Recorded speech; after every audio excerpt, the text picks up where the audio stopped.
Welcome to the channel. Do, does और did ये तीन ऐसे वर्ड्स हैं जिनके बगैर आप ना तो इंग्लिश बोल सकते हैं और ना ही लिख सकते हैं। जी हाँ, ऐसा मैं इसलिए कह रही हूँ।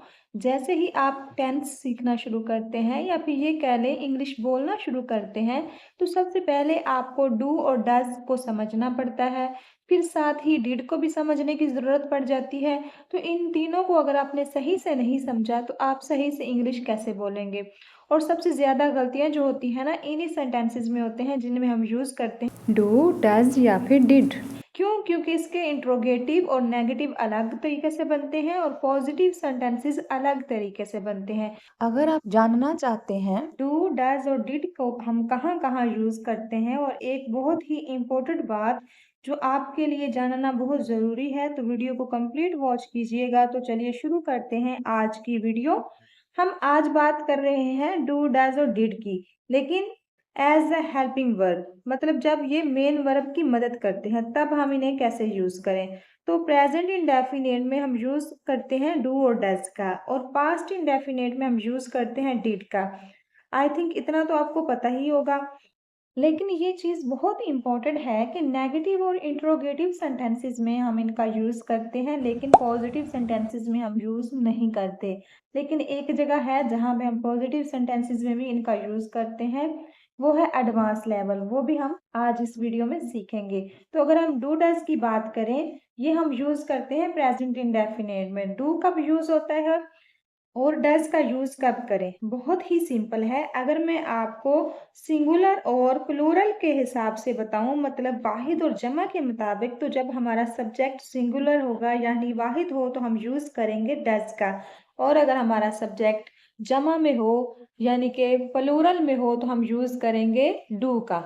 जैसे आई, वी, यू, दे, या फिर दो या दो से ज्यादा अफराद का नाम होगा तो हम यूज करेंगे डू का। आई और यू सिंगुलर हैं, लेकिन फिर भी हम इनके साथ डू का ही यूज करेंगे। और डज यूज करेंगे हम सिंगुलर सब्जेक्ट के साथ, जैसे ही, शी, इट, या किसी एक इंसान का नाम या किसी एक चीज का नाम। ठीक है, इनको यूज कैसे करते हैं वो सीख लेते हैं। एक नॉर्मल स्ट्रक्चर जो होता है ना सेंटेंसेस को बनाने का, सबसे पहले हम यूज करते हैं सब्जेक्ट, और उसके बाद हम यूज करते हैं हेल्पिंग वर्ब अगर हो तो। फिर हम यूज करते हैं वर्ब, और फिर हम ऑब्जेक्ट का यूज करते हैं। और अगर इसमें नॉट भी हो तो हम हेल्पिंग वर्ब और मेन वर्ब के दरमियान में नॉट लगा देंगे। लेकिन प्रेजेंट इंडेफिनेट और पास्ट इंडेफिनेट एक बात समझने वाली होती है कि इनके पॉजिटिव सेंटेंसेस में हेल्पिंग वर्ब यूज नहीं करते। जैसे इनका एक पॉजिटिव सेंटेंस है, मैं वहां जाता हूँ, तो इसको हम बोलेंगे आई गो देयर। देखें, इसमें हमने आई का यूज किया, गो का यूज किया और देयर का यूज किया। सिंपल, कोई इसमें हेल्पिंग वर्ब यूज नहीं हुआ। अब इसी को जब हम नेगेटिव बनाएंगे तो हम आई के साथ में डू का यूज करेंगे। जैसे मैं वहां नहीं जाता हूँ, ता हूँ आ गया ना, तो ये कौन सा सेंटेंस है हमारा? प्रेजेंट इंडेफिनिट का। तो प्रेजेंट इंडेफिनिट में हम कौन से हेल्पिंग वर्ब यूज करते हैं? डू और डज। तो आई के साथ हम यूज करेंगे हेल्पिंग वर्ब डू। तो सेंटेंस हमारा होगा I do not go there. तो देखिए, हेल्पिंग वर्ब और मेन वर्ब के दरमियान में हमने नॉट का यूज किया। तो जब हम नेगेटिव सेंटेंस बनाते हैं ना तो हम डू डज का यूज करते हैं, और इंट्रोगेटिव में भी हम डू और डज का यूज करते हैं, लेकिन सेंटेंस के स्टार्ट पे। जैसे वो वहां जाती है, अब ये देखिए एक सिंपल सेंटेंस है ना, ती है आ गया, तो ये भी हमारा प्रेजेंट इंडेफिनिट का सेंटेंस है। तो इसमें सब्जेक्ट क्या है? वो, तो लड़की की बात हो रही है तो हम लगाएंगे शी। तो यहाँ पे वर्ब हमारा जाना है, तो जाना के लिए हम लिख लेंगे गो। तो ये क्योंकि पॉजिटिव सेंटेंस है ना हमारा, तो इसमें हम ईएसपी लगाएंगे वर्ब के साथ, तो बन जाएगा गोज। तो सेंटेंस कुछ इस तरह से बनेगा, शी गोज देयर। और अगर हम इसी को नेगेटिव में बनाएं, यानी कि नेगेटिव सेंटेंस बनाएं इसका, जैसे वो वहां नहीं जाती है, तो सेंटेंस हमारा क्या बनेगा? हम शी के साथ यूज करेंगे डू या फिर डज। तो हम बोलेंगे she does not go there. आप देखिए यहाँ पे हमने गोज नहीं यूज किया, यहाँ पे हमने लिखा है गो। यही मैं आपको बताना चाह रही थी कि पॉजिटिव सेंटेंस में जब आपका सब्जेक्ट सिंगुलर होता है तो आप वर्ब के साथ एस या ई एस लगाते हैं, और नेगेटिव सेंटेंस में आप डू या फिर डज की मदद लेते हैं। आप जो इसके बाद मेन वर्ब होता है ना, उसको फिर आप वर्ब की फर्स्ट फॉर्म में चेंज करते हैं, यानी कि उसकी हम फर्स्ट फॉर्म यूज करते हैं। यही गलती होती है, अक्सर स्टूडेंट ये ध्यान में नहीं रखते, तो डू डज के साथ में जो मेन वर्ब होता है उसकी भी फिफ्थ फॉर्म यूज कर देते हैं, मीन्स मेन वर्ब के साथ भी एस या एस का यूज कर देते हैं। जो यहाँ पे मैं आपको क्लियर करना चाहती हूँ कि सिंपल में पॉजिटिव सेंटेंस में हम वर्ब के साथ एस या एस यूज करते हैं, लेकिन उसी सेंटेंस को अगर हम इंट्रोगेटिव या नेगेटिव में चेंज करेंगे तो फिर हम हेल्पिंग वर्ब का यूज करेंगे, डू या फिर डज का। फिर हम वर्ब की फर्स्ट फॉर्म यूज करेंगे, उसमें ई एस या एस का यूज नहीं होगा। जैसे सबा वहां नहीं जाती तो सबा के साथ हम यूज करेंगे डज, तो सेंटेंस बनेगा सबा डज नॉट गो देयर। और अगर हम बोले अली और अहमद वहां नहीं जाते तो हम बोलेंगे Ali and Ahmad do not go there. अब देखिए हमने डू का यूज किया क्योंकि हमारा सब्जेक्ट जो है दो लोगों पर मुश्तमिल है, यानी दो लोगों की बात हो रही है, तो हमने यूज किया डू। अब हम डिड के बारे में देखते हैं, इसका यूज हम कहाँ पे करते हैं। डिड का यूज हम पास्ट इंडेफिनेट में करते हैं। डिड का यूज करते हुए सब्जेक्ट को ध्यान में नहीं रखना होता। डिड जो है ऑल सब्जेक्ट के साथ हम यूज कर सकते हैं। तो पास्ट इंडेफिनेट में जो भी सेंटेंस बनते हैं उनका क्या रूल होता है कि हम कोई भी हेल्पिंग वर्ब यूज नहीं करते और वर्ब की सेकंड फॉर्म यूज करते हैं, राइट। जैसे मैं वहां गई थी तो हम बोलेंगे आई वेंट देयर। गो की सेकंड फॉर्म क्या होती है, वेंट।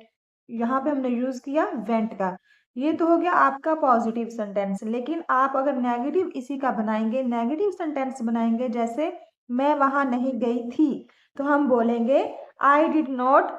नॉट के बाद हम क्या यूज करेंगे, वेंट नहीं यूज करेंगे, यहाँ पे हम गो ही यूज करेंगे क्योंकि हमने यहाँ पे हेल्पिंग वर्ब का यूज कर लिया ना। तो फिर हम वर्ब की फर्स्ट फॉर्म यूज करेंगे, डिड के साथ हमेशा वर्ब की फर्स्ट फॉर्म यूज होगी, तो सेंटेंस होगा हमारा I did not go there. तो यहाँ पे ही अक्सर गलती होती है कि हम पॉजिटिव सेंटेंस में तो सेकंड फॉर्म यूज करते हैं, लेकिन उसी का नेगेटिव और इंट्रोगेटिव जब बनाते हैं तो उसमें हम वर्ब की फर्स्ट फॉर्म यूज करते हैं, क्योंकि हम वहां पे हेल्पिंग वर्ब का जो यूज करते हैं इसीलिए। जैसे वो वहां गई थी तो हम बोलते हैं शी वेंट देयर।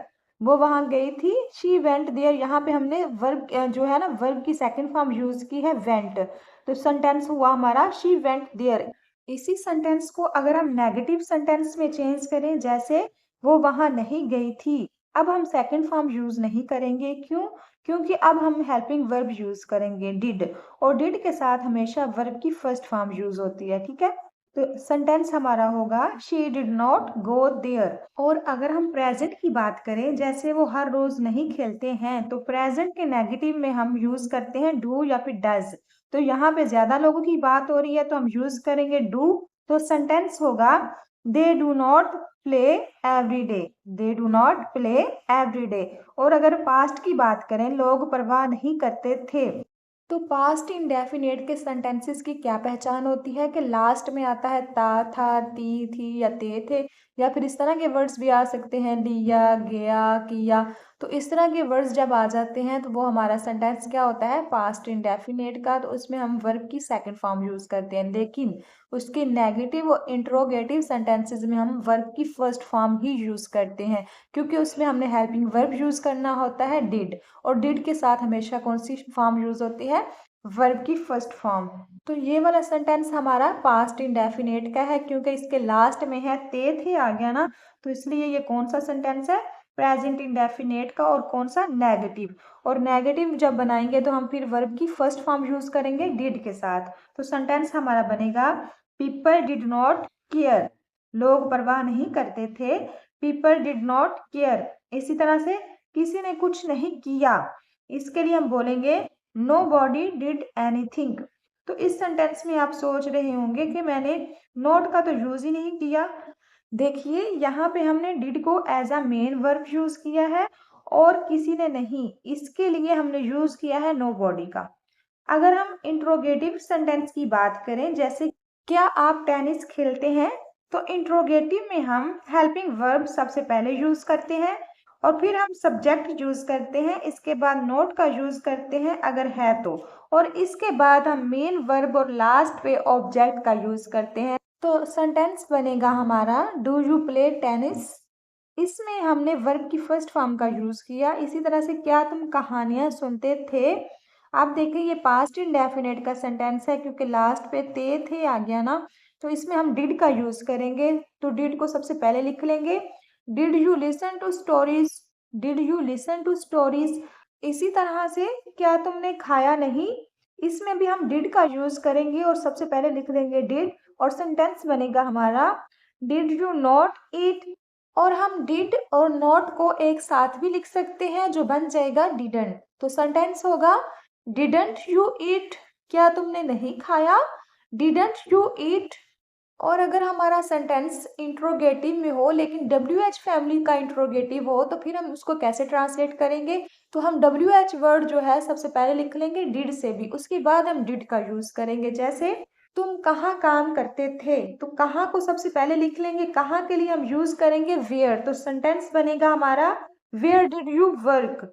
यहाँ पे हमने डिड का यूज किया क्योंकि सेंटेंस हमारा पास्ट में था। आई होप यहाँ तक आप सभी को क्लियर है कि डू डज और डिड का यूज हम नेगेटिव और इंट्रोगेटिव सेंटेंसेस में कैसे करते हैं।